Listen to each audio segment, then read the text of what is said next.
The representation of women in film is a nuanced range. Traits of womanhood and motherhood are often vices to villainize women for their behavior and actions, especially when focusing on the horror genre. The usage of character archetypes in horror further encourages women into specific molds that typically shape their storylines and individual outcomes. The Monstrous Feminine, a book published by Barbara Creed, claims that women, their femininity, and bodily functions and autonomy are presented as monstrous evil forces, which are invoked by patriarchal standards. Female horror characters are not evil because they are women, but the circumstances that lead to them being labeled as monstrous are almost always connected to their female identities. Using the monstrous feminine in the films Hagazusa and Possession, this essay aims to explore how these films' female leads' behaviors and identities are used to make audiences perceive them as monstrous beings. The film Possession follows Anna, played by Isabel Adjani, who abruptly leaves her husband and child following their decision to separate. He suspects she is having an affair, but what he learns about his wife is beyond what he could have imagined, learning that she is possessed by a blood and slime-coated creature. Anna's possession is what makes her monstrous, as her transformation into madness and violence goes against the expectations of femininity and aligns her with the abject of being neither the subject nor the object. Abjection, a horror concept developed by Julia Kristeva, aligns with the monstrous feminine as it is what disrupts identity, system, and order. Anna's miscarriage in an empty train station is not only the point in which viewers see her ascend into a total possessed state, but when the abject is most present.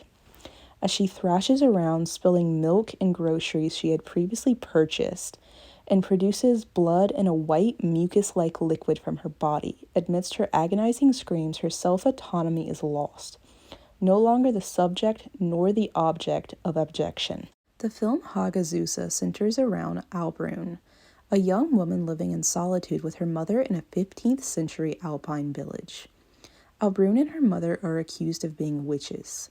Now adult Albrun has an infant daughter and spends her time as a goat herder, continuing to live a life of isolation. The accusations of her being a witch continue when she interacts with townspeople attempting to sell her goat's milk. Her independence fuels the rumors of her being a witch despite her never being seen partaking in any form of explicit witchcraft. While in a hallucinogenic state, she walks into a pond and lowers her daughter into the water, drowning her. Still in a trance-like state, she wakes and embraces her daughter's corpse before she cooks and eats it. Albrun represents both the witch and the archaic mother as well as the abject. One of the earliest things we learn about Albrun is that she has gone through puberty and now menstruates, which is shown by the blood stain on her bedsheets. In her article Monster Pains, Masochism, Menstruation, and the Identification in the Horror Film, Aviva Briefel writes, violence in the horror film is often initiated by the female monster getting her period, which insinuates Albrun's period as a precursor to her later violent actions. Creed details the archaic mother as the unacceptable, monstrous aspect of woman is presented in two ways. Mother as the omnipresent archaic force linked to death, and mother as the cannibalistic creature. Albrun does show care for her infant daughter, but does not seem to be overly affectionate with her, not aligning with the Freudian ideology of mothers being the first to nourish and seduce their children.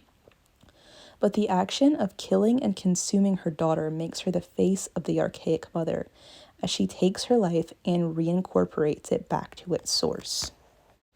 These films challenge patriarchal expectations upheld in both film and societally, showing women as authentic, autonomous beings, but because of said expectations, women are made into monsters as their autonomy is feared. Yes, these characters are monstrous based on their actions. They challenge the boundaries of good and evil, they kill, they are possessed, and alluded to be witches. These women are perfect representations of the faces of the monstrous feminine. But they are only monsters because of the fear of what they became, not because of who they actually are.